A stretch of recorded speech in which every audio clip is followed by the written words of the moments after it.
മലയാള സിനിമയിലെ സ്ത്രീകളുടെ പ്രശ്നങ്ങൾ പഠിച്ച ഹേമ കമ്മിറ്റി റിപ്പോർട്ടിനെ ലഘൂകരിച്ച് കാണരുതെന്ന് പറയുകയാണ് സംവിധായകൻ വിനയൻ.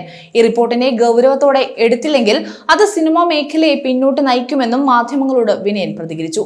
മലയാള സിനിമയിൽ ഈ റിപ്പോർട്ട് കൊണ്ട് അതിക്രമങ്ങൾ കാണിക്കുന്നവരുടെ ബലം കുറയുമെന്ന് വിനയൻ പറഞ്ഞു. മാത്രമല്ല, സിനിമയിലെ മാഫിയ പീഡനം ഏറ്റുവാങ്ങിയയാളാണ് താനെന്നും മാക്ട ഫെഡറേഷൻ തകർത്തത് ഒരു നടനാണെന്ന് റിപ്പോർട്ടിൽ കണ്ടുവെന്നും യൂണിയൻ ഉണ്ടാക്കിയപ്പോൾ മുതൽ താൻ ചിലരുടെ കണ്ണിലെ കരടായി അന്ന് തന്നെ ഒതുക്കാൻ ശ്രമിച്ചവരാണ് ഇപ്പോൾ പവർ ഗ്യാങ് ആയി ഇരിക്കുന്നത് എന്നതാണ് ഖേദകരമെന്നും വിനയൻ പറയുന്നു. അദ്ദേഹം 40 ലക്ഷം അഡ്വാൻസ് വാങ്ങിയിട്ട് സംവിധായകനെ മാറ്റണമെന്ന് പറഞ്ഞപ്പോൾ മാക്ട എന്ന ന്യായത്തിന്റെ കൂടെ നിന്നുവെന്നും അതിന്റെ പേരിൽ ആ നടൻ സംഘടനയെ തകർത്തുവെന്നും ഈ റിപ്പോർട്ടിന് ചരിത്ര പ്രാധാന്യമുണ്ടെന്ന് തനിക്ക് തോന്നുന്നുവെന്നും 10-12 വർഷമായി താൻ വിലക്ക് അനുഭവിച്ച് പുറത്തു നിൽക്കാനുള്ള കാരണം ആ വിഷയമാണെന്നും വിനയൻ വ്യക്തമാക്കി.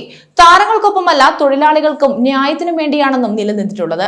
അത്തരത്തിലുള്ള ഒരു സംഘടനയാണ് അവർ തകർത്തതെന്നും റിപ്പോർട്ടിൽ പറയുന്ന 15 അംഗ പവർ ഗ്രൂപ്പാണ് റിപ്പോർട്ട് പുറത്തുവിടാത്തതിന് കാരണമായതെന്നും വിനയൻ പറയുന്നു. സർക്കാർ സിനിമ കോൺക്ലേവ് നടത്തുമെന്ന് പറഞ്ഞത് നല്ല കാര്യമാണെന്നും പക്ഷേ മുന്നിൽ നിൽക്കുന്നത് 15 അംഗ പവർ ഗ്രൂപ്പ് ആണെങ്കിൽ കാര്യമില്ല എന്നും അങ്ങനെയാണെങ്കിൽ പ്രതിഷേധിക്കുമെന്നും ഹേമ കമ്മിറ്റി പറഞ്ഞ റിപ്പോർട്ടിന് മേൽ ചർച്ചയും നടപടിയും വേണമെന്നും വിനയൻ പറയുന്നുണ്ട്. സിനിമയിലെ സംഘടനകൾ ശക്തമായ നിലപാടെടുക്കണമെന്നും മലയാള സിനിമാ മേഖല തകരാൻ വിടരുതെന്നും വിനയൻ മാധ്യമപ്രവർത്തകരോട് പറഞ്ഞു.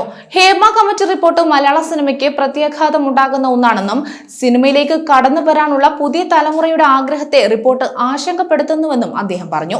താഴേക്കിടയിലുള്ള തൊഴിലാളികൾക്ക് വേണ്ടിയായിരുന്നു മലയാള സിനിമയിൽ ആദ്യമായി ട്രേഡ് യൂണിയനുകൾ ഉണ്ടാക്കിയത്. ജൂനിയർ ആർട്ടിസ്റ്റുകളുടെ യൂണിയനാണ് തങ്ങൾ ഉണ്ടാക്കിയത്. പിന്നീടാണ് സംവിധായകർക്കും ക്യാമറമാനും ഒക്കെ യൂണിയനുകൾ വരുന്നതെന്നും ജൂനിയർ ആർട്ടിസ്റ്റുകളായി ജോലിയെടുക്കുന്ന സ്ത്രീകൾക്ക് വേണ്ടി വലിയ തീരുമാനങ്ങൾ എടുത്തിരുന്നുവെന്നും പക്ഷേ അതെല്ലാം ഈ വരേണ്യവർഗത്തിന് ഇഷ്ടപ്പെട്ടിരുന്നില്ല എന്നും വിനയൻ പറയുന്നുണ്ട്. കഴിഞ്ഞ ദിവസം റിപ്പോർട്ട് പുറത്തു വന്നതിന് പിന്നാലെ ഫേസ്ബുക്കിലൂടെയും വിനയൻ പ്രതികരിച്ചിരുന്നു. അതേസമയം കഴിഞ്ഞ ദിവസം ഉച്ചതിരിഞ്ഞാണ് ഹേമ കമ്മിറ്റി റിപ്പോർട്ട് സർക്കാർ പുറത്തുവിട്ടത്. 233 പേജുള്ള റിപ്പോർട്ടിൽ മലയാള സിനിമാ ലോകത്തെ ഞെട്ടിച്ച വിവരങ്ങളാണ് പുറത്തു വന്നത്.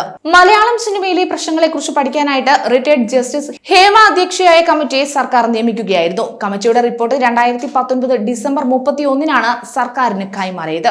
ശനിയാഴ്ച റിപ്പോർട്ട് പുറത്തുവിടുമെന്ന് പറഞ്ഞെങ്കിലും റിപ്പോർട്ട് പുറത്തു വരുന്നതിനെതിരെ നടി രഞ്ജിനി ഹൈക്കോടതി സിംഗിൾ ബെഞ്ചിൽ ഹർജി സമർപ്പിച്ചിരുന്നു. ഈ ഹർജി കോടതി തള്ളിയതോടെയാണ് റിപ്പോർട്ട് പുറത്തുവിട്ടത്.